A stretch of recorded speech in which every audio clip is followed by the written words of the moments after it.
إن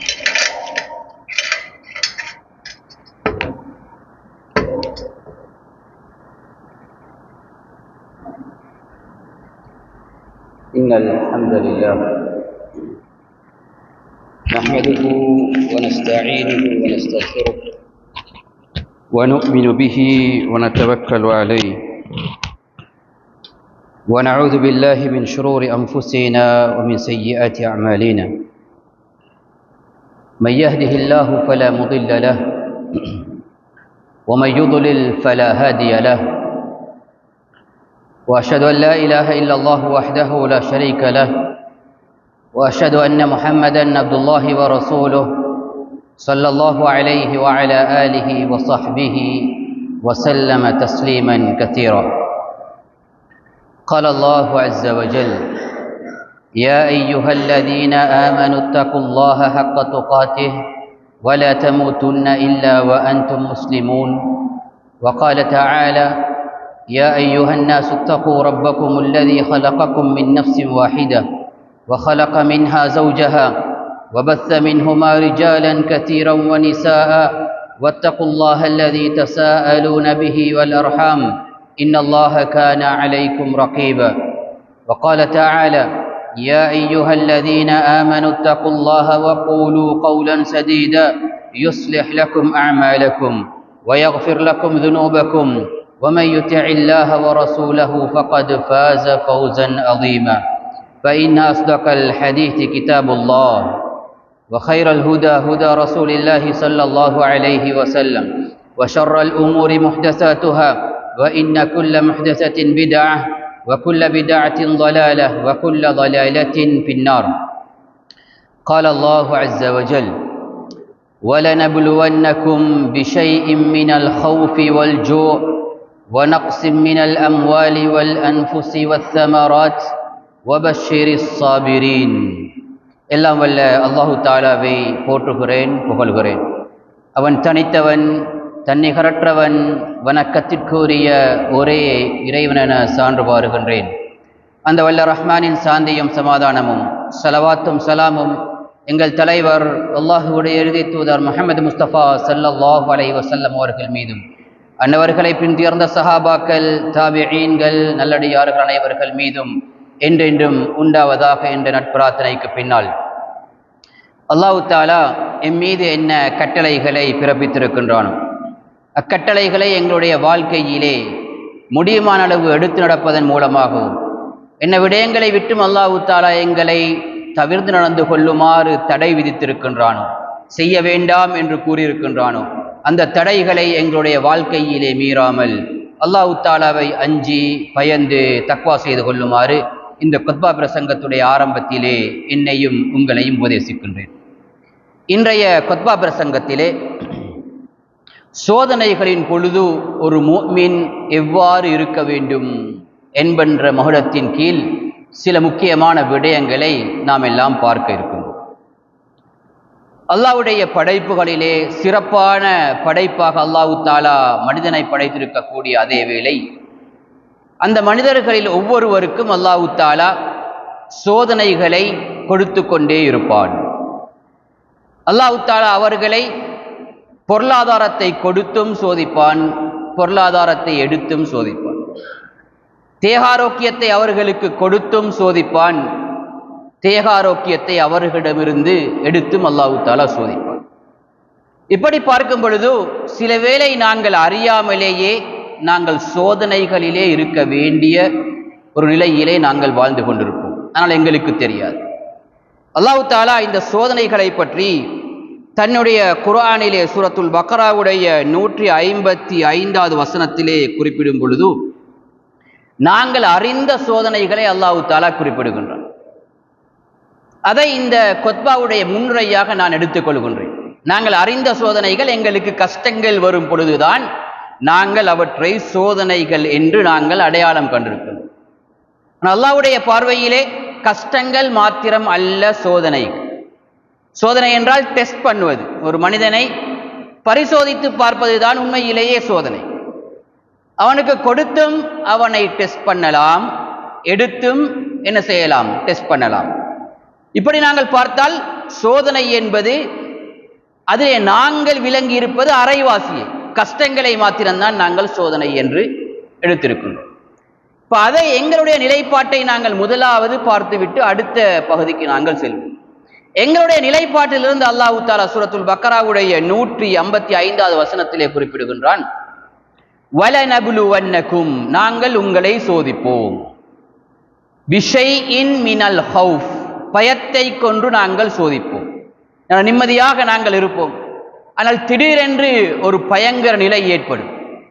சமுதாய ரீதியாகவும் ஏற்படலாம், சில வேளை தனிநபர் ரீதியாகவும் ஏற்படலாம்.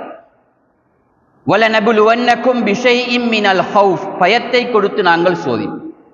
வல் ஜூ, பசியை கொடுத்து நாங்கள் உங்களை சோதிப்போம். நன்றாக நாங்கள் பொருளாதார வசதியிலே இருப்போம். சில வேளை அல்லாஹ் தஆலா எங்களை சோதிப்பதற்காக வேண்டி எங்களுடைய ரிஸ்கை எங்களுக்கு அளந்து தருவார். அல்ஜூ, பசியை கொண்டு நாங்கள் சோதிப்போம். வனக்ஸிம் மினல் அம்வாலி வல் அன்ஃபுஸி வஸ்ஸமராத், பொருளாதாரத்தை நாங்கள் குறைத்தும் உங்களை சோதிப்போம். உங்கள் உயிர்களை பறித்தும் நாங்கள் சோதிப்போம். அப்படி என்றால் எவ்வாறு உயிர்களை பறித்து சோதிப்பது? எங்களுக்கு மிகவும் நெருக்கமானவர்கள், தாய் தந்தையினர், எங்களுடைய சகோதரர்கள், பிள்ளை குட்டிகள், மனைவிமார், உறவினர்கள், இவர்கள் வஃபாத்தாகும்போது அது ஒரு சோதனை, எங்களுக்கு ஒரு கஷ்டம். இப்படி நாங்கள் உங்களுக்கு நெருக்கமானவர்களுடைய உயிர்களை நாங்கள் பறித்தும் உங்களை சோதிப்போம். வஸ்ஸமராத், உங்களுக்கு உணவுகளிலே நாங்கள் குறைபாட்டை, பழங்களை, கனிகளை குறைத்தும் நாங்கள் உங்களை சோதிப்போம் என்று சொல்லிவிட்டு, நாங்கள் இன்று தலைப்பாக எடுத்திருக்கக்கூடிய இந்த கொத்பா உரையுடைய தலைப்புடைய முடிவை, ரிசல்ட்ஸை, பதிலை அல்லாஹ் தஆலா அதே ஆயத்திலே கூறி முடிக்கின்றான். எப்படி அல்லாஹ் தஆலா கூறினான்? நாங்கள் உங்களை பயத்தை கொன்று, பசியை கொன்று, உங்களுடைய பொருளாதாரத்தை குறைத்து, உயிர்களை எடுத்து, உணவை குறைத்து நாங்கள் சோதிப்போம். வலனபுலுவன்னகும் என்று சொல்லிவிட்டு வபஷ்ஷிரிஸ் சாபிரீன், ஒரு முஃமினுடைய நிலைப்பாடு எவ்வாறு இருக்க வேண்டும் என்பதை அல்லாஹ் தஆலா கூறி முடிக்கின்றார். என்ன? நாங்கள் அனைவரும் அறிந்த பதில். அந்த பதிலை இன்று நாங்கள் சற்று விரிவாக நாங்கள் பார்க்க இருக்கின்றோம். அந்த பதிலிலே எங்களுடைய நிலைப்பாடு என்ன? என்ன அந்த பதில்? யாருக்கு சோதனை வந்தாலும், அது படித்தவராக இருந்தாலும் சரி, படிக்காதவராக இருந்தாலும் சரி, ஏன் சிறு பிள்ளையாக இருந்தாலும் சரி, சொல்லும் வந்து பொறுமையாயிருங்க பாப்பா, கவலையா இருந்தால் பொறுமையாயிருங்க வாப்பான்னு சொல்லும். பொறுமைதான் பதில். அதைத்தான் அல்லாஹ் தஆலா குறிப்பிடுகிறார், வபஷ்ஷிரிஸ் சாபிரீன், பொறுமையாளர்களுக்கு நபியே நீங்கள் இந்த சோதனைகளின் பொழுது பொறுமையாக இருக்கக்கூடியவர்களுக்கு நீங்கள் நன்மாராயம் கூறுங்கள் என்பதாக அல்லாஹ் தஆலா நாங்கள் அனைவரும் அந்த அறிந்த பதிலை கூறி முடிக்கின்றார். மேலும் அல்லாஹ் தஆலா குறிப்பிடுகின்ற அடுத்த வார்த்தையிலே, அல்லதீன இதா அஸாபத்துஹும் முஸீபத்துன், அவர்களுடைய பொறுமை எவ்வாறு வெளிப்பட வேண்டும் என்பதை அல்லாஹ் தஆலா குறிப்பிடுகின்றார்.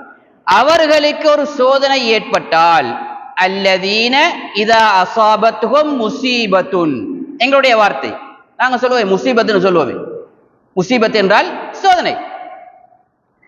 அவர்களுக்கு ஏற்பட்டால், காலு, அவர்கள் சொல்வார்கள், இன்னா லில்லாஹி வ இன்னா இலைஹி ராஜிஊன். இந்த ஆயத்திலிருந்து தான் நாங்கள் எங்களுக்கு சோதனைகள் கேள்விப்பட்டால் இன்னா லில்லாஹி வ இன்னா இலைஹி ராஜிஊன் என்ற அந்த அல்லாஹ்வுடைய அந்த ஏவலை நாங்கள் பின்பற்றுகிறோம். இவர்களுக்கு சோதனை ஏற்பட்டால் இந்த முஃமின்கள் இன்னா லில்லாஹி வ இன்னா இலைஹி ராஜிஊன் என்று சொல்லி பொறுமையாக இருப்பார்கள். உலாயிக அலைஹிம் ஸலவாத்தும் மிர் ரப்பிஹிம் வ ரஹ்மஹ் வ உலாயிக ஹுமுல் முஹ்ததூன். இவர்களுக்கு அல்லாஹ்வுடைய ஸலவாத்தும் கிருபையும் ரஹ்மத்தும் இருக்கின்றது. இப்படிப்பட்ட பொறுமையாளர்கள் அவர்கள் தான் நேர்வழி பெற்றவர்கள் என்பதாக அல்லாஹ் தஆலா கூறி முடிக்கின்றார். இது எங்களுடைய கொத்பா உரையுடைய முன்னுரை. இந்த அல்லாஹ்வுடைய கருத்து செறிவான எங்களுடைய நிலைப்பாட்டை அப்படியே வர்ணிக்கக்கூடிய இந்த வேத வாக்கு.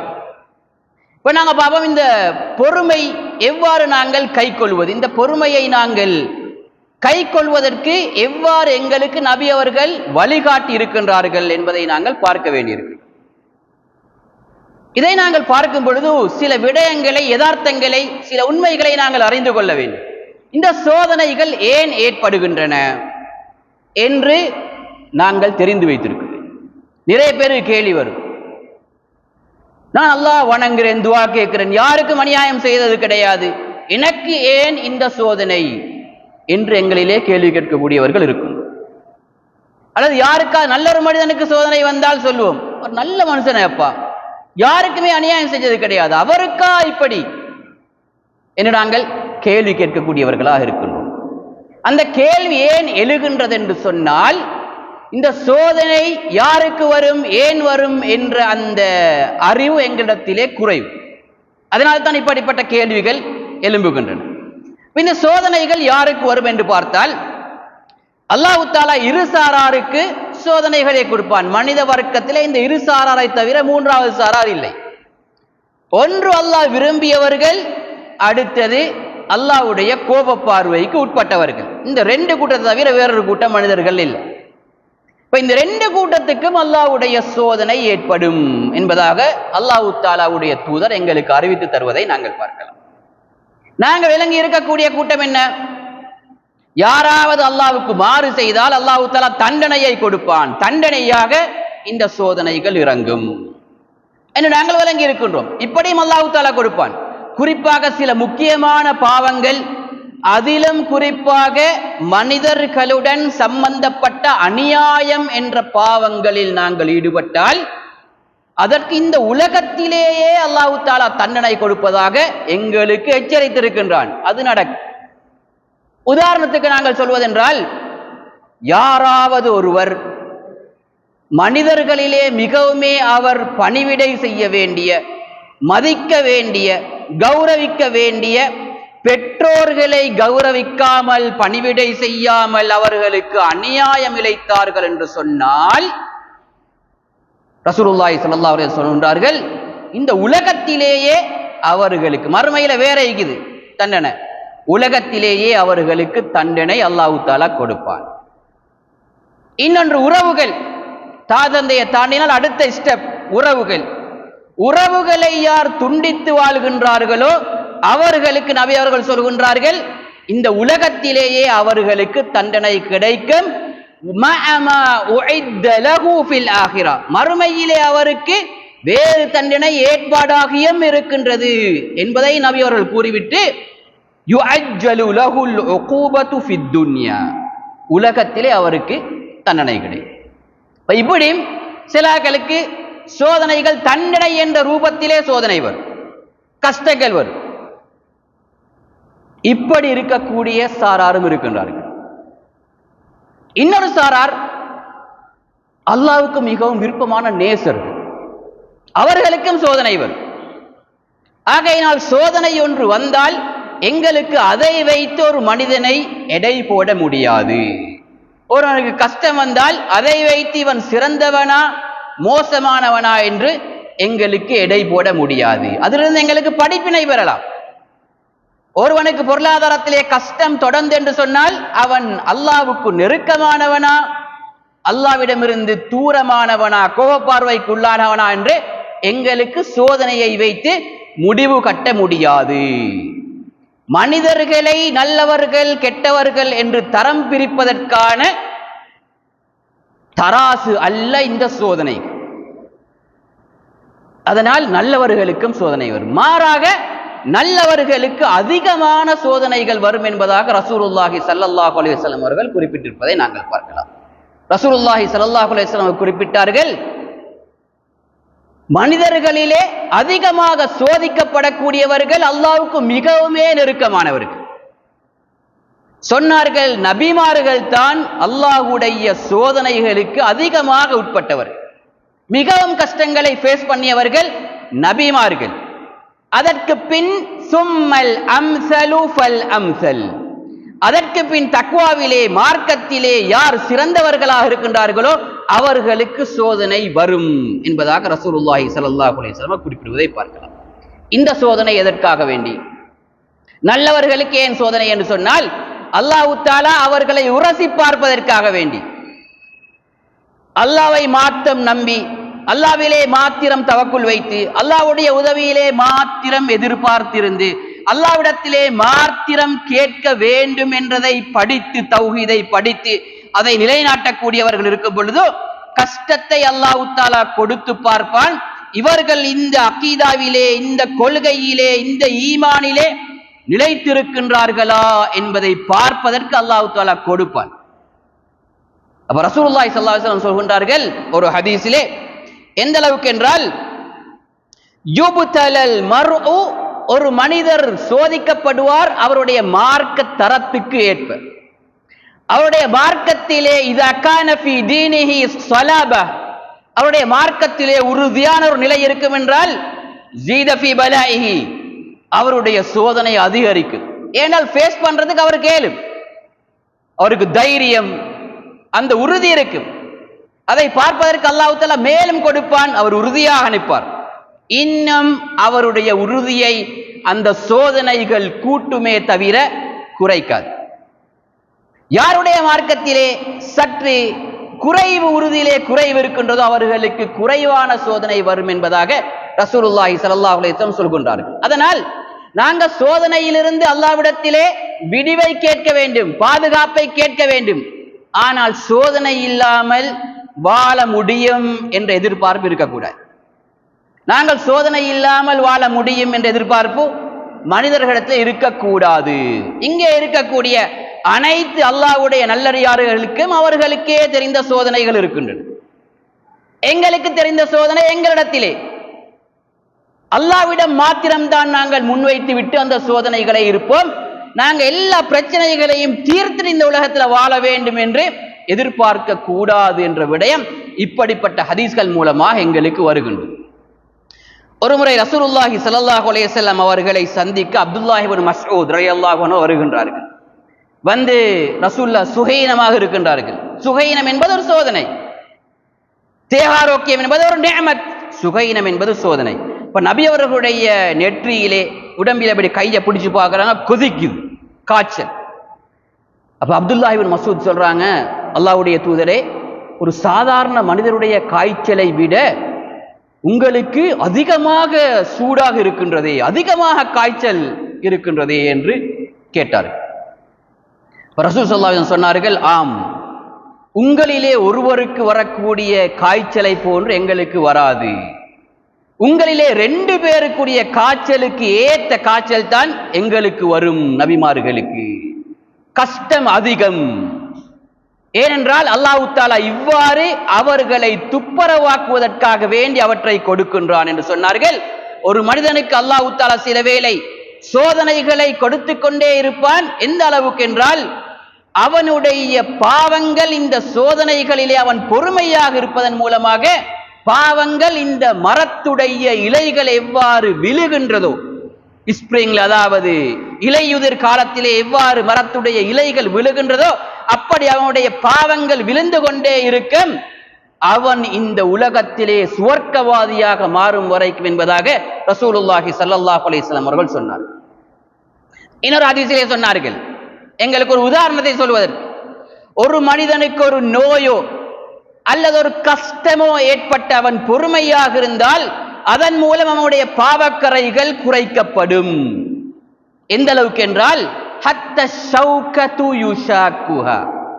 ஒரு முள் உங்களை குத்தினால், ஒரு நோவண்டு வருந்தானே, முள் தைத்தால், முள்ளால யாரும் குத்தினால் கொஞ்சம் நோகும், சில முள் நெலும்பு கடிக்கிற மாதிரி இருக்கும், ஏதோ ஒரு நோவினை ஏற்படும். அப்படிப்பட்ட சிறிய ஒரு நோவினைக்கும் அல்லாஹ்விடத்திலே பரிசு இருக்கின்றது. நாங்கள் பொறுமையாக இருந்தால் என்ன பரிசு? எங்களுடைய பாவங்கள் கரைக்கப்படும். சரி, பாவங்களை கரைக்கிறது எங்களுக்கு தேவையா இல்லையா? இந்த பாவங்களை கட்டாயம் கரைக்கத்தான் ஒண்ணுமான்னு பார்த்தால் எங்களுடைய ஒரு கேள்வியை நாங்கள் கேட்டு பார்க்க வேண்டும். எதற்காக நாங்கள் இந்த உலகத்திலே வாழுகின்றோம், எதற்காக படைக்கப்பட்டோம் என்று கேட்டால் எங்களுடைய விடை மறுமையிலே சுவர்க்கத்தில் நுழைய வேண்டும். இதான் ஒரு மூமினுடைய விடை. மறுமையிலே நரகத்திலிருந்து தப்ப வேண்டும். இதுக்காகத்தான் நாங்கள் அவ்வளவு பிரயத்தனங்களையும் இந்த உலகத்தில் செல்றது. ஹராமாக உழைக்காமல் ஹலாலாக நாங்கள் பொருளீட்டுவது இதற்காக வேண்டி. இல்லாட்டி எங்களுக்கு ஹராமான எவ்வளோ உழைப்போல் இருக்கின்றது. அல்லாஹ்வுடைய கட்டளைகளுக்கு மாறாமல் நாங்கள் உழைப்பது மறுமையிலே சென்றால் நரக நெருப்பை எங்களால் தாங்க முடியாது. சுவர்க்கத்துக்கு செல்ல வேண்டும். நரக நெருப்பை தாங்க முடியாது தப்பிக்க வேண்டும் என்றால் நாங்கள் பாவங்களை அழித்துக் கொள்ள வேண்டும், நன்மைகளை அதிகமாக நாங்கள் செய்ய வேண்டும். சரி, இப்ப நாங்கள் சராசரியாக எங்களை ஒரு கேள்வி கேட்போம். எங்களுக்கு ஒரு சோதனை வருகின்றது, தாங்கிக் கொள்ள கஷ்டமான சோதனை. அப்பொழுது ஒரு முஃமினுக்கு இருக்கக்கூடிய அந்த சோதனையிலே இருக்கக்கூடிய ஆறுதல் என்ன? அந்த ஆறுதல், நான் கஷ்டமான சோதனையாக இருந்தாலும் இது எனக்கு நலவுதான். என்ன நலவு? நான் கஷ்டப்படாமலேயே என்னுடைய பாவங்கள் அழிந்து கொண்டிருக்கின்றன. நான் இஸ்திக்ஃபார் செய்யாமலேயே என்னுடைய பாவங்கள் கரைந்து கொண்டிருக்கின்றன. நான் இறைவா என்னுடைய இந்த பாவத்தை மன்னித்து விடு என்று கேட்காமலேயே அல்லாஹ் தஆலா நாங்கள் பொறுமையாக இருப்பதனால் நபி அவருடைய வாக்கு, எங்களுடைய பாவங்கள் கரைந்து கொண்டிருக்கும் என்பதாக ரசூலுல்லாஹி ஸல்லல்லாஹு அலைஹி வஸல்லம் அவர்களுடைய நன்மாராயத்துடைய அந்த பெரிய அளவை நாங்கள் பார்க்கலாம். ஆகையினால் இந்த சோதனைகள் வந்தால் பொறுமையாக இருக்க வேண்டும். எப்படி அதை பொறுமையாக நாங்கள் இருப்பது என்பதற்கு எங்களுக்கு கை கொடுக்கக்கூடிய இந்த தரவுகள் தான் இந்த சோதனைகள் எங்களுடைய பாவங்களை குறைக்கக்கூடியது. இந்த சோதனைகள் சில வேளை நாங்கள் அல்லாஹ்வுக்கு நெருக்கமான அடியார்கள் என்பதற்காக வேண்டி இந்த சோதனைகள் ஏற்படும். அல்லாஹ்வுக்கு மிகவுமே நெருக்கமான அடியார் யார்? இந்த உலகத்திலே வாழ்ந்து சென்றவர்களிலே, மறுமை வரைக்கும் வாழக்கூடிய மக்களிலே, உலகம் படைக்கப்பட்ட ஆதம் அலைஹிஸ்ஸலாம் படைக்கப்பட்ட நாள் தொடக்கம் மறுமை வரைக்கும் படைக்கப்பட்ட மனிதர்களிலே ஹைருல் பஷர், மிகவும் சிறந்த மனிதர் என்று சொன்னால் முஹம்மது ஸல்லல்லாஹு அலைஹி வஸல்லம். அவர்களுக்கு எப்படிப்பட்ட சோதனைகள் ஏற்பட்டது? பிறக்கும் பொழுதே தந்தையை இழந்து பிறந்தார். அல்லாஹு அக்பர். முதலாவது பொறுப்பாளி மரணித்து விட்டால், இரண்டாவது பொறுப்பாளி சாச்சா. இப்படி வரும் பொழுது அவருக்கு நுபுவத் கையிலே கொடுக்கப்படுகின்றது. பிரச்சாரத்தை முன்னெடுத்தால் எதிரிகள் அதிகமாக இருப்பது சோதனை. அவர்களுடைய முட்டுக்கட்டைகளிலிருந்து ஒவ்வொரு நாளும் நாங்கள் தாண்டுவதற்கு யோசிக்க வேண்டும். டென்ஷனாகவே இருக்கும், அது ஒரு சோதனை. அதை ஃபேஸ் பண்ணினார்கள். பக்கபலமாக சாச்சா அபூ தாலிப் இருந்தார், அவரும் மரணித்தார் கஷ்டமான நேரத்திலே. அதற்கான இஸ்லாமிய வரலாற்றில் ஆமுல் ஹுசுன் என்று வரலாற்று ஆசிரியர்கள் சொல்வார்கள், கவலையான ஒரு வருடம். அல்லாஹ் தஆலா கொடுத்து பார்த்த சோதனைக்கு மேல் சோதனை. அபூ தாலிப் மரணித்தார், இஸ்லாத்தை ஏற்றுக்கொள்ளவில்லை. அதே ஆண்டு ரசூலுல்லாஹ்வுடைய மனைவி, அன்பிக்கினிய மனைவி, இஸ்லாத்தை வளர்ப்பதற்கு முதலாவதாக கை கொடுத்த, முதலாவது இஸ்லாத்தை ஏற்றுக்கொண்ட பெண்மணி ஹதீஜா ரலியல்லாஹு அன்ஹா அவர்கள் மரணித்தார்கள். நபி அவர்கள் சளைக்கவில்லை. அவர் மனிதர்தான், அவருக்கும் உள்ளம் இருக்கின்றது, அந்த உள்ளமும் கவலைப்படும். ஆனால் சளைக்கவில்லை. தன்னுடைய பயணம் முடிவுறவில்லை, தொடர்ந்தார்கள். இப்படி அல்லாஹ் தஆலா அவர்களுக்கு சோதனைகளை கொடுத்து கொண்டே இருந்தான். தனக்கு பிறந்த ஆண் குழந்தைகள் மரணித்தார்கள். இப்ராஹிம் இப்னு முஹம்மது ரலியல்லாஹு அன்ஹு, ரசூலுல்லாஹி ஸல்லல்லாஹு அலைஹி வஸல்லம் அவருடைய மகனார் இப்ராஹிம் கை குழந்தையாக பிறந்த சில நாட்களிலேயே மரணிக்கும் பொழுது நபி அவர்களுடைய கண்களிலிருந்து கண்ணீர் வடிகின்றது. சஹாபாக்கள் கேட்கின்றார்கள், அல்லாஹ்வுடைய தூதரே, நீங்களும் அழுகின்றீர்களா? சொன்னார்கள், நான் மனிதன் இல்லையா, எனக்கும் கவலை வரும். ஆனால் பொறுத்து கொண்டார்கள். பொருளாதார ரீதியாக பாருங்கள், எங்களுடைய வீடுகள் வாசல்கள் எந்த அளவுக்கு இருக்கின்றன. ரசூலுல்லாஹி ஸல்லல்லாஹு அலைஹி வஸல்லம் அவர்கள் எப்படி வாழ்ந்தார்கள்? ரசூலுல்லாஹ்வுடைய மாளிகை எத்தனை ரூம் இருந்தது, அதிலே எத்தனை வாஷ்ரூம் இருந்தது, வீட்டுடைய அளவு எத்தனை, ஒரே ஒரு அறை, ஒரே ஒரு அறை. இது மிகைப்படுத்தி சொல்லக்கூடிய விடயம் அல்ல. அந்த அறை எப்படி என்றால், ரசூலுல்லாஹி ஸல்லல்லாஹு அலைஹி வஸல்லம் அவர்கள் இரவு தொழுகை தொழுவார்கள் வீட்டிலே.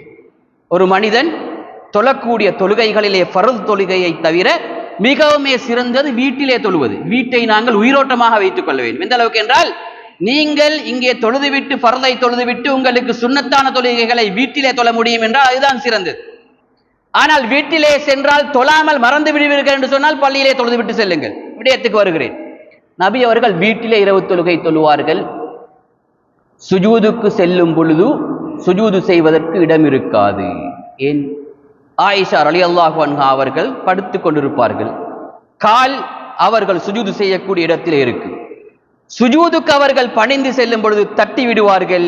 ஆயிஷா ரலியல்லாஹு அன்ஹா அவர்கள் காலை முடக்கிக் கொள்வார்கள், நபி அவர்கள் சுஜூது செய்வார்கள். இதுதான் ரசூலுல்லாஹி ஸல்லல்லாஹு அலைஹி வஸல்லம் அவர்களுடைய வீட்டுடைய அளவு வசதிகள். அல்லாஹ் தஆலாவுக்கு மிகவும் நெருக்கமான மனிதர் இந்த நிலை என்றால், அதனால் தான் உலமாக்கள் சொல்கின்றார்கள், அல்லாஹ்வுடைய நேசத்திற்கும் உலக சுகபோகங்களுக்கும் நிஅமத்துகளுக்கும் இடையிலே சம்பந்தம் இல்லை. எங்களுக்கு கிடைக்கக்கூடிய இந்த சுகபோகங்கள், பொருளாதாரங்கள், வசதியாக வாழுகின்றோம் என்பதற்கும் நாங்கள் அல்லாஹ்வுக்கு நெருக்கமானவர்கள் என்பதற்கும் சம்பந்தம் இல்லை. அப்படி இருந்தால் யாரு மிகவும் சிறந்த பெரிய மன்னராக வாழ்ந்திருக்க வேண்டும்? படாடோ வாழ்க்கை யார் வாழ்ந்திருக்க வேண்டும்? ரசூலுல்லாஹி ஸல்லல்லாஹு அலைஹி வஸல்லம் அவர்கள் வாழ்ந்திருக்க வேண்டும். அதனால் அவர்களுக்கு இது ஒரு சோதனையாகவே இருக்கவில்லை. இந்த விடயங்கள் இதை அவர்கள் கண்டுகொள்ளவே இல்லை. இந்த விடயங்களை சாப்பாட்டை எடுத்து பார்ப்போம். ரசூலுல்லாஹி ஸல்லல்லாஹு அலைஹி வஸல்லம் அவருடைய சாப்பாடு எப்படி இருந்தது? ஒரே ஒரு ஹதீஸை உதாரணத்துக்கு சொல்லுகின்றேன். இந்த அளவுக்கு அவர்களுக்கு சாப்பாடு என்று சொன்னால், ஆயிஷா ரலியல்லாஹு அன்ஹா சொல்கின்றார்கள், நாங்கள் ஒரு பிறை பார்ப்போம், மாதம் ஆரம்பிக்கும் பொழுது பிறையை பார்ப்போம். சமைப்பதற்கு வீட்டிலே ஒன்றும் இருக்காது. அடுத்த மாதம் பிறையை காண்போம், சமைத்திருக்க மாட்டோம்.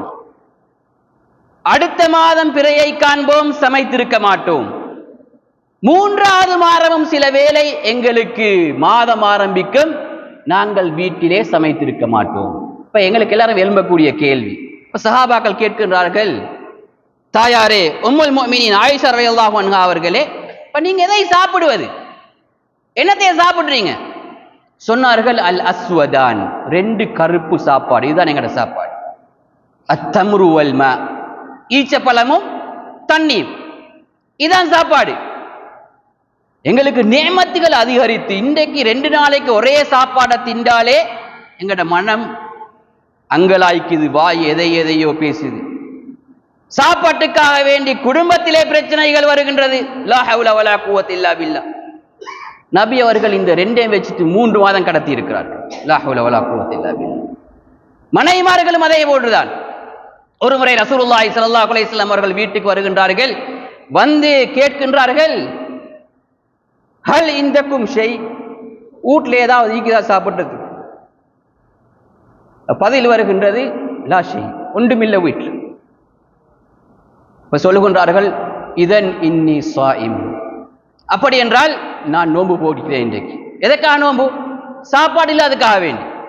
இதுதான் ரசூலுல்லாஹி ஸல்லல்லாஹு அலைஹி வஸல்லம் அவர்கள் ஃபேஸ் பண்ணின சோதனைகளுடைய சில பக்கங்கள். ஆனால் அவர்கள் இதை வைத்து அங்கலாய்க்கவில்லை, தடமாறவில்லை, மனம் குழம்பவில்லை, கவலைப்படவில்லை. இதை அப்படியே ஏற்றுக்கொண்டார்கள். அந்த ஒரு ஏற்றுக்கொள்ளக்கூடிய பொறுமை எங்களிடத்திலே கட்டாயம் இருக்க வேண்டும். இதைத்தான் இஸ்லாம் ஏற்றுக்கொள்கின்றது, இதைத்தான் எதிர்பார்க்கின்றது. இவர்கள் தான் பொறுமையாளிகள். இது இந்த பொறுமை என்ற முதலாவது விடயம் சோதனைகளின் பொழுது ஒரு மனிதன் கடைபிடிக்க வேண்டிய முக்கியமான விடயமாக இருக்கின்றது. அதே போன்று சோதனைகளின் பொழுது ஒரு முஃமின் கடைபிடிக்க வேண்டிய இன்னும் பிற சில விடயங்கள் இன்ஷா அல்லாஹ் நாங்கள் 2வது குத்பாவிலே நாங்கள் பார்ப்போம். அகூலு மா சமஅதும் வ அஸ்தக்ஃபிருல்லாஹ லி வ லக்கும் வ லிஜமீஇல் முஸ்லிமீன மின் குல்லி தம்பின் வ ஹதீஅத்தின் ஃபஸ்தக்ஃபிரூ இன்னஹு ஹுவல் கஃபூருர் ரஹீம்.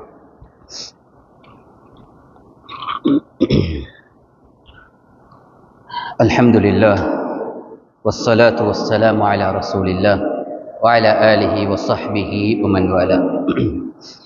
சோதனைகள் வரும் பொழுது நாங்கள் பார்த்தோம், நல்லவர்களுக்கும் வரும், தீயவர்களுக்கும் சோதனை வரும்.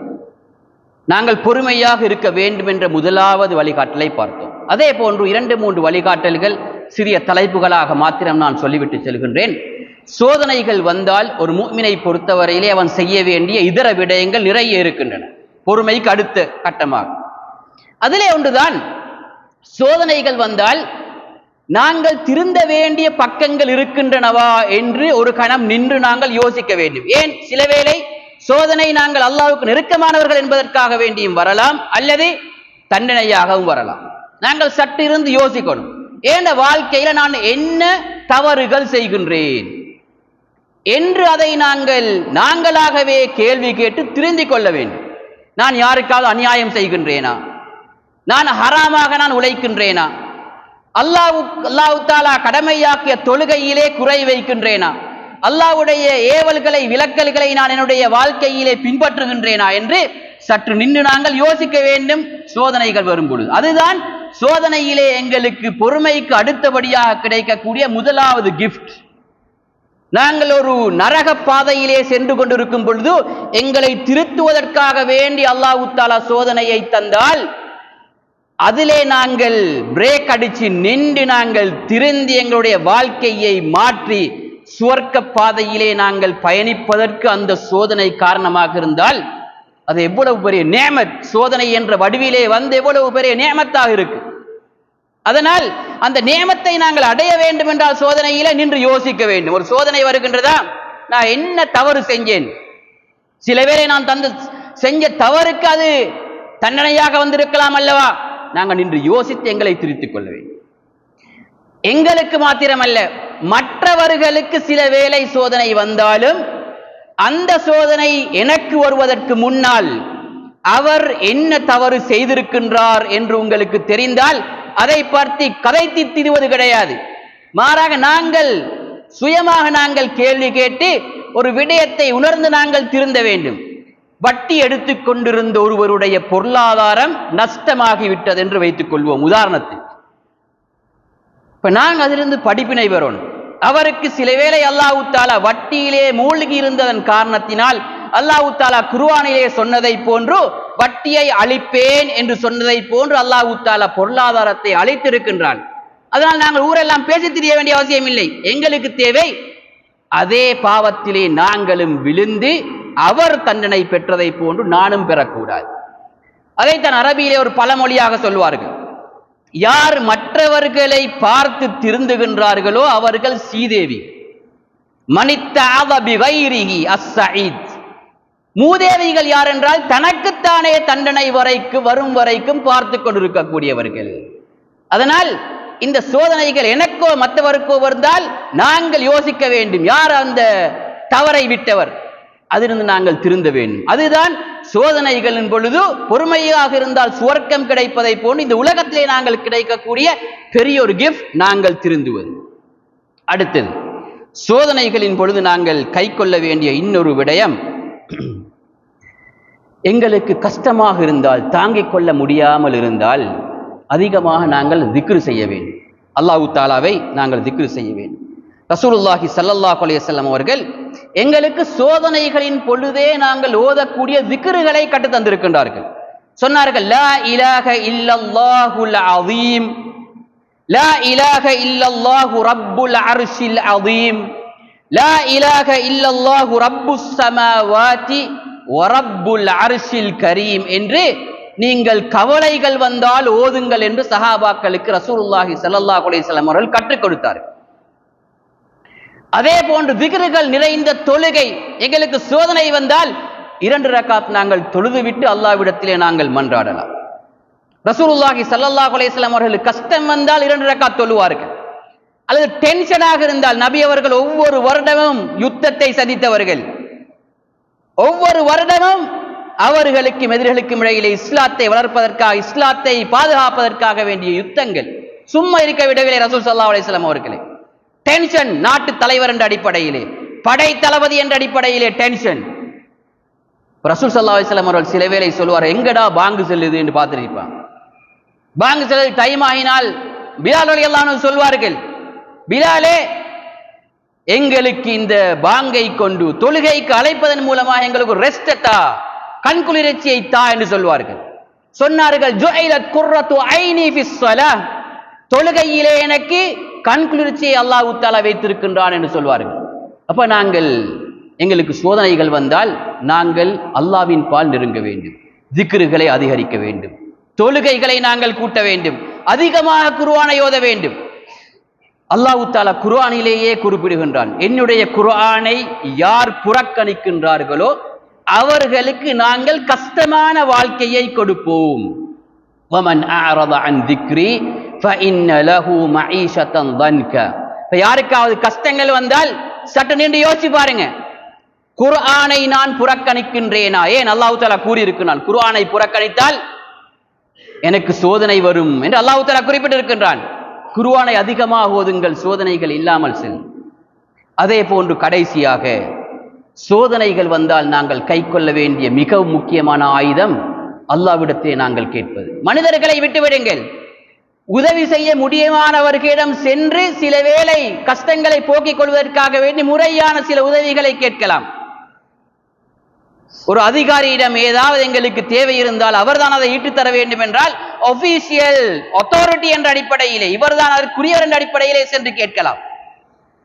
நோய்வாய்ப்பட்டால் அதற்கென ஒரு ஸ்பெஷல் டாக்டர் இருந்தால் அவர்தான் அதை பற்றி படித்தவர் என்ற அடிப்படையில் அவரிடம் சென்று நாங்கள் மருந்தெடுக்கின்றோம். அது முடியுமான காரியம். ஆனால் அல்லாஹ் தஆலா அவனுக்கு மாத்திரமே வைத்திருக்கக்கூடிய சக்தியை நாங்கள் வேறு யாரிடம் சென்று நாங்கள் கேட்கக்கூடாது.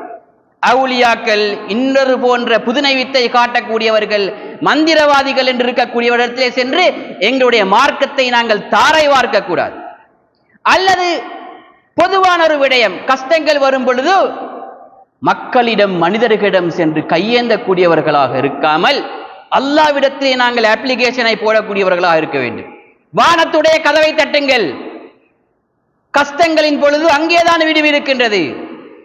நடுநிசியே நீங்கள் சுஜூதிலே அல்லாஹ்விடம் கேளுங்கள், அல்லாஹ்விடம் அதிகமாக கேட்டு பழகுங்கள். மனிதர்களிடத்தை நீங்கள் கேட்பதை விட எங்களிலே சிலருடைய கவலைக்கிடமான விடயம் என்னவென்றால் அவர்கள் அல்லாஹ்விடம் கேட்பதே கிடையாது. தன்னுடைய சோதனைகள் கஷ்டங்களை எல்லாருக்கும் சொல்லித் தருவது, அல்லாஹ்விடம் மாத்திரம் சொல்வது கிடையாது. அல்லாஹ் தஆலாவுடைய சோதனை என்ன சொன்னார்கள் தூதர் அவர்கள்? கஷ்டங்களை நீங்கள் எவ்வாறு கேட்க வேண்டும் தெரியுமா? உங்களுடைய செருப்புடைய பட்டி அருந்தாலும் கூட அதை நிவர்த்தி செய்து தருவதற்கும் நீங்கள் யாரிடத்திலே கேளுங்கள்? அல்லாஹ்விடத்திலே கேளுங்கள். நாங்கள் யாருமே யோசிக்க மாட்டோம், இதை போய் அல்லாஹ்ட்ட கேட்கிறோம் யோசிக்க மாட்டோம். நபி அவர்கள் உதாரணத்தை நன்றாக எங்களுடைய சிந்தனைக்கு படுறதுக்கு சொன்னாங்க. உங்களுடைய செருப்புடைய பட்டி அருந்தாலும் கூட அல்லாஹ்விடத்திலே கேளுங்கள், அதை நிவர்த்தி செய்து தருமாறு. எல்லாத்தையும் கேளுங்க. கேட்க கேட்க சந்தோஷப்படக்கூடியவன் ஒரே ஒருவன் அல்லாஹ் தஆலா மாத்திரம்தான். மற்றவர்கள் அனைவரும் கேட்டால் உங்களிடத்தில் அதிருப்திப்படுவார்கள். அதனால் அல்லாஹ்விடத்திலே கேளுங்கள், உங்களுக்கு அனைத்தும் கிடைக்கும். அல்லாஹ் தஆலா அவனுடைய கடாட்சத்தை பற்றி கூறக்கூடிய ஒரு ஹதீஸுல் குதுசியை கூறி நான் முடிக்கின்றேன். அல்லாஹ் தஆலாவுடைய ஹதீஸுல் குதுசியிலே அல்லாஹ் தஆலா குறிப்பிடுகின்றான், ஆதமுடைய மக்களே, லவ் அன்ன அவ்வலக்கும் உங்களிலே முதலாவது மனிதர், வ ஆஹிரக்கும் கடைசி மனிதர், வ இன்சக்கும் வ ஜின்னக்கும் உங்களுடைய மனிதர்கள் ஜின்கள் அனைவரும் காமு ஃபீ ஸஈதின் வாஹிதின் ஒரே வெட்ட வழியிலே அனைத்து இந்த ட்ரில்லியன் கணக்கான மனிதர்களையும் கொண்டு விட்டு அவர்கள் அனைவரும் தன்னுடைய தேவைகளை கேட்டு அனைத்து தேவைகளையும், ஒரு ஆள் காரை கேட்கிறாரு, ஒரு ஆள் பில்டிங் கொண்டு கேட்கிறாரு, ஒரு ஆள் பல கோடிகளை கேட்கிறாரு, ஒரு ஆள் நிறைய பிள்ளைகளை கேட்க, எல்லாத்தையும் நான் கொடுத்தாலும் கூட என்னுடைய கடாட்சத்தில் ஹசானாவில் இருந்து எந்த அளவுக்கு குறையும் தெரியுமா? குறையாது, கொஞ்சம் குறையும். அல்லாஹ் தஆலா சொல்றேன். எந்த அளவுக்கு குறையும் தெரியுமா? நீங்கள் இந்த சமுத்திரம் இருக்கின்றதே, இந்த இந்து சமுத்திரம் போன்ற பெரிய பெரிய சமுத்திரம், இதுல கொண்டு போய்த்து ஒரு ஊசிய, இரும்பு ஊசியை நீங்க போட்டு அதை மேலெடுத்தால் அதுல கொஞ்சம் தண்ணி ஒட்டி கொண்டு வரும். எண்ணெயில போட்டாலும் கொஞ்சம் கூட எண்ணெய் ஒட்டும், தண்ணியில போட்டு எடுத்தால் தண்ணி கொஞ்சம் ஈரலிப்பா இருக்கும் அந்த ஊசி. அந்த அளவுக்கு மாத்திருந்தான் கடல் அல்லாஹ்வுடைய கடாட்சத்துடைய அளவென்றால் இந்த ஊசியில ஒட்டி கொண்டு வரக்கூடிய அந்த ஈரம் அளவுக்குத்தான் அனைவர் கேட்கக்கூடிய விடயங்களையும் நான் கேட்டு கொடுத்தால் குறையும் என்பதாக அல்லாஹ் தஆலா ஒன்றுமே குறையாட்டி நாங்கள் ஏற்றுக்கொள்ள மாட்டோம். அதனால் அல்லாஹ் தஆலா இவ்வளவுதான் குறையும், இதை போன்ற அளவுதான் குறையும் என்பதாக அல்லாஹ் இல்லா கமா யுன்கிசுல் மிக்யது இதா உதுகிலல் பஹர், பஹ்ரிலே நீங்கள் கடலை கண்டிருப்பீர்கள், நெருக்கமாக வாழக்கூடியவர்கள், அதிலே நீங்க சென்று போட்டு பாருங்க ஊசி எவ்வளவு குறையுது. ஆனால் யாரும் சொல்லலாம், நான் கேட்க அல்லாஹ் தஆலா தாரான் இல்லையேன்னு சொல்லலாம். சோதனையை தன் அல்லாஹ் தஆலா விடுவை கேட்டேன் தரவில்லையே என்று நீங்கள் அங்கலாய்க்கலாம். அல்லாஹ் தஆலா தருவது அவனுடைய அறிவுக்கு எட்டி அடிப்படையில். அவனுக்குத்தான் தெரியும் உங்களுக்கு சோதனையிலிருந்து உங்களை மீட்டால் நீங்கள் சுவர்க்கம் செல்வீர்களா அல்லது நரகம் செல்வீர்களா என்பது அல்லாஹ்வுக்கு தான் தெரியும். கஷ்டத்திலே நீங்கள் அப்படியே மரணித்தால் நீங்கள் சுவர்க்கத்திலே செல்ல இருந்திருப்பீர்கள். உங்களுக்கு தேகாரோக்கியம் அல்லது நிறைய நியமத்துகளை தந்தால் நீங்கள் அல்லாஹ்வை மறந்து நரகத்துக்கு சில வேளை செல்வதற்கு அது வாய்ப்பாக இருக்கலாம். அதனால் அல்லாஹ் தஆலா உங்களை விரும்பியதன் காரணத்தினால் தொடர்ந்தும் உங்களுக்கு அந்த விடுவை தராமல் வைத்திருக்கலாம். ஆனால் துஆ கேட்டதுக்கு பலன் இருக்கும், மறுமையிலே உங்களுடைய தரஜாக்கள் கூட்டப்படும். இன்னொரு உதாரணம், நீங்கள் கேட்டது கிடைக்கல. இப்ப எங்கள் எத்தனை பேர் சில வேளை பிள்ளை செல்வம் இல்லை இல்லை என்று பிள்ளையை கேட்டிருப்போம். பிள்ளையை கொடுத்து புள்ள படிச்சு அல்லாஹ் தஆலா பாதுகாக்க வேண்டும். எங்கள் அனைவருடைய பிள்ளைகளையும் சாலிகான பிள்ளைகளாக ஆக்க வேண்டும். உதாரணத்துக்கு ஒரு மனிதன் ஒரு மகன் பெரியவனாக்கி தந்தையை மதிக்காவிட்டால் தந்தையே சொல்வார், இவனை பெற்று என்ன பிரயோசனம் என்று சொல்வார். ஒரு டைமில் எங்களுக்கு தேவையான, இன்னொரு டைமில் எங்களுக்கே தேவையில்லாத மாதிரி நினைக்கும். நாங்கள் கேட்ட ஒரு நியமத் சில வேளை எங்களுக்கு சோதனையாக எங்களுக்கே சில வேளை மாறும். அதனால் அல்லாஹ்வுக்கு தெரியும் நீங்கள் கேட்கக்கூடிய விடயம் உங்களுக்கு தர வேண்டுமா தரக்கூடாதா என்பது எங்களுக்கு தெரியாது. நாளைக்கு நாங்கள் என்ன செய்வோம் என்று. அதனால் நீங்க சொல்லுவீங்க, எங்களுக்கு ஒரு வாகனம் கிடைச்சிருந்து இன்னைக்கு நான் பெய்து இருந்தால் வாகனத்தில் பெய்திருக்கலாம், ஆனா நாளைக்கு நியூஸ் வரும் அந்த ரோட்ல போட பெரிய ஆக்சிடென்ட் நடந்துச்சு, நல்ல வேலை நாங்க பஸ்ல போனோம்னு சொல்லுவோம். தனி வாகனம் ஒரு நியமத், நல்ல வேலை பஸ்ல போனோம்னு சொல்லுவோம். அப்ப நீங்க தனி வாகனம் ஒன்றை கேட்டிருப்பீங்க நேற்று, இன்றைக்கு உங்களுக்கு தெரிய வருது அது கிடைச்சிருந்தால் அது ஒரு சோதனை. அல்லாஹ்வுக்கு தான் தெரியும் நீங்கள் கேட்பது உங்களுக்கு நலவா தீமையா என்பது. அதனால் அல்லாஹ் தஆலா உங்களுக்கு இரக்கத்தின் காரணத்தினால் நீங்கள் கேட்பது அனைத்தையுமே தருவது கிடையாது. உங்களுக்கு நலவை மாத்திரம் தருவான். கேட்ட துஆக்களுக்கு அல்லாஹ் தஆலா பன்மடங்காக உங்களுடைய தரஜாக்களை அல்லாஹ் தஆலா மறுமையிலே உயர்த்துவான். இப்படி சோதனைகளின் பொழுது நாங்கள் துஆ பிரார்த்தனை செய்து கொண்டே இருக்க வேண்டும், ரிசல்ட்ஸ் எதிர்பார்க்க கூடாது. இதுவும் ஒரு முஃமின் கட்டாயம் சோதனைகளின் பொழுது செய்ய வேண்டிய ஒரு விடயம். கடைசியாக ஒரே ஒரு விடயத்தை கூறி முடிக்கின்றேன் ஒரு வார்த்தையிலே. சோதனைகளின் பொழுது நாங்கள் செய்ய வேண்டிய இன்னொரு விடயம், மற்றவர்களை பார்க்கக்கூடாது. எங்களுக்கு நியமத்திலே மேல் இருக்கக்கூடியவர்களை பார்க்காமல் எங்களுக்கு கீழுள்ளவர்களை நாங்கள் பார்க்க வேண்டும். அது எங்களுக்கு ராகத்தை தரும். பொருளாதாரத்தில் எங்களுக்கு மேலுள்ளவர்களை பார்க்காமல் எங்களுக்கு கீழுள்ளவர்களை நீங்கள் பாருங்கள் என்பதாக ரசூலுல்லாஹ் சொன்னாங்க.